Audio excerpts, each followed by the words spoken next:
Iewers in jou lewe ervaar jy 'n uitdagende tyd, of weet jy van iemand wat tans in 'n uitdagende tyd is.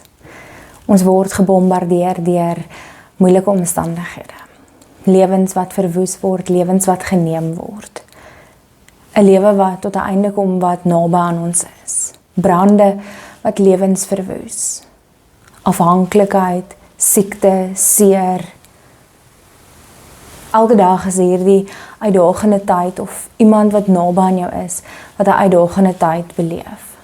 In Psalm 146 lees ons van hierdie hoop waaraan ons kan vashou. Maar hierdie hoop getuig die hele Bybel van. Daar's klomp verhale wat van hierdie hoop getuig. En hierdie hoop is reeds vir ons gegee. Jesus Christus is ons hoop waaraan ons vashou. Jesus Christus is ons hoop wat reeds vir ons gegee is.